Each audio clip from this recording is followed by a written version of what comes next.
നമസ്കാരം. അമേസിംഗ് അക്കാഡമിക്സിന്റെ മറ്റൊരു വീഡിയോയിലേക്ക് എല്ലാവർക്കും സ്വാഗതം.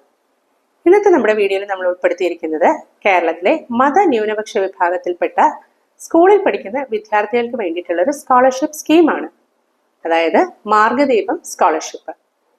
2024-25 സാമ്പത്തിക വർഷത്തിലേക്കുള്ള സ്കോളർഷിപ്പിന് ഇപ്പോൾ അപേക്ഷ ക്ഷണിച്ചിട്ടുണ്ട്. മാർച്ച് 9 ഇതിന്റെ ലാസ്റ്റ് ഡേറ്റ്. അപ്പോൾ നമ്മൾക്ക് ഇന്നത്തെ വീഡിയോയിൽ ഇതിന്റെ കൂടുതൽ ഡീറ്റെയിൽസ് നോക്കാം. അതായത് ആർക്കൊക്കെ ഇതിന് അപ്ലൈ ചെയ്യാൻ സാധിക്കും, എങ്ങനെയാണ് ഇത് അപ്ലൈ ചെയ്യേണ്ടത്, എന്താണ് ഇതിന്റെ സ്കോളർഷിപ്പ് എമൗണ്ട് എന്നുള്ളതെല്ലാം നമ്മൾക്ക് ഈ വീഡിയോയിലൂടെ കവർ ചെയ്യാം. അപ്പൊ ആദ്യം തന്നെ നമുക്ക് ആർക്കൊക്കെയാണ് ഇത് അപ്ലൈ ചെയ്യാൻ സാധിക്കുക എന്ന് നോക്കാം. 2024-25 സാമ്പത്തിക വർഷം കേരളത്തിലെ സർക്കാർ അല്ലെങ്കിൽ സർക്കാർ എയ്ഡഡ് വിദ്യാലയങ്ങളിൽ 1ാം ക്ലാസ് മുതൽ 8ാം ക്ലാസ് വരെ പഠിക്കുന്ന മത ന്യൂനപക്ഷ വിഭാഗത്തിൽപ്പെട്ട വിദ്യാർത്ഥികൾക്കാണ് ഇത് അപ്ലൈ ചെയ്യാൻ സാധിക്കുക. അതായത് മുസ്ലിം, ക്രിസ്ത്യൻ, സിഖ്, ബുദ്ധ, ജൈന, പാഴ്സി മതവിഭാഗത്തിൽപ്പെട്ട വിദ്യാർത്ഥികൾക്കാണ് ഇത് അപ്ലൈ ചെയ്യാൻ സാധിക്കുക. ഇത് നിങ്ങൾ അപ്ലൈ ചെയ്യേണ്ടത് നിങ്ങൾ സ്വയമല്ല, നിങ്ങളുടെ സ്കൂളിൽ നിന്നാണ്. സ്ഥാപന മേധാവിയാണ് ഇത് അപ്ലൈ ചെയ്യുക.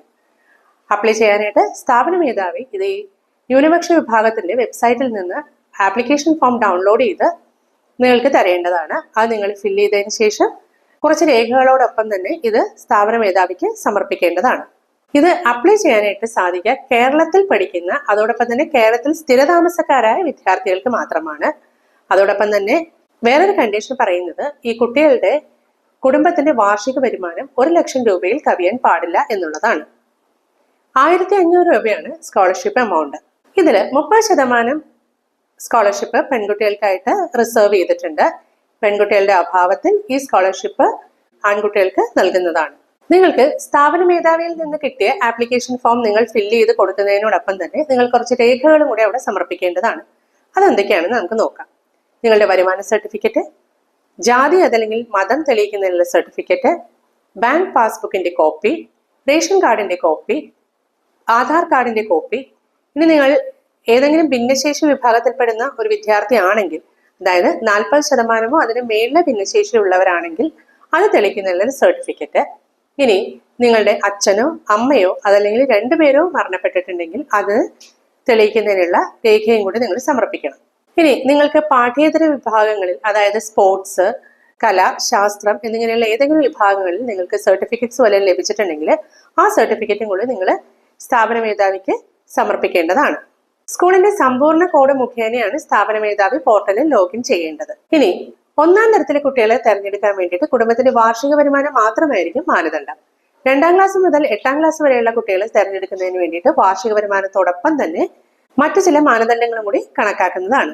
അതായത് നിങ്ങൾക്ക് ഏതെങ്കിലും സംസ്ഥാന തലത്തിലോ റവന്യൂ ജില്ലാ തലത്തിലോ അതല്ലെങ്കിൽ ഉപജില്ലാ തലത്തിലോ ഏതെങ്കിലും ഒരു സർട്ടിഫിക്കറ്റ്, അതായത് പാഠ്യേതര വിഭാഗങ്ങളിൽ ഏതെങ്കിലും, അതായത് സ്പോർട്സ്, കല, ശാസ്ത്രം, ഗണിതം അങ്ങനെയുള്ള ഏതെങ്കിലും ഒരു ഇനത്തില് നിങ്ങൾക്ക് സർട്ടിഫിക്കറ്റ് ലഭിച്ചിട്ടുണ്ടെങ്കിൽ അതിന് ഏത് ഗ്രേഡാണോ നിങ്ങൾക്ക് ലഭിച്ചതെന്നനുസരിച്ചിട്ട് ഒരു നിശ്ചിത മാർക്ക് നിങ്ങൾക്ക് അലോട്ട് ചെയ്യുന്നതാണ്.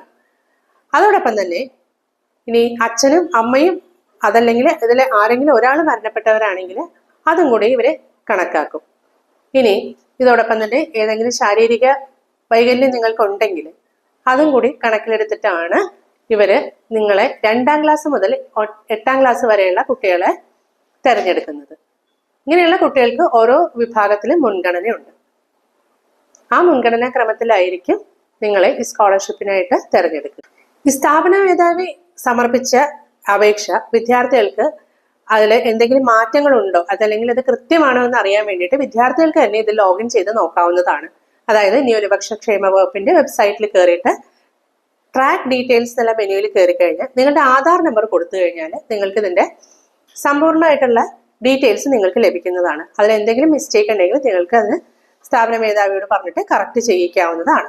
തെരഞ്ഞെടുക്കപ്പെടുന്ന വിദ്യാർത്ഥികൾക്ക് അവരുടെ പേരിൽ ഒരു ബാങ്ക് അക്കൗണ്ട് ഉണ്ടായിരിക്കേണ്ടതാണ്. ആധാറുമായിട്ട് ലിങ്ക് ചെയ്തതായിരിക്കണം. ഇനി നിങ്ങളുടെ കുടുംബത്തിൽപ്പെട്ട ആർക്കെങ്കിലും ഒരാൾക്ക് ഈ സ്കോളർഷിപ്പ് കിട്ടിയിട്ടുണ്ടെങ്കിൽ നിങ്ങൾക്കും കൂടി അപേക്ഷിക്കാവുന്നതാണ്. അതായത് ഒരു കുടുംബത്തിൽ നിന്ന് 2 പേർക്ക് വരെ ഈ സ്കോളർഷിപ്പിന് ലഭിക്കാൻ അർഹതയുണ്ട്.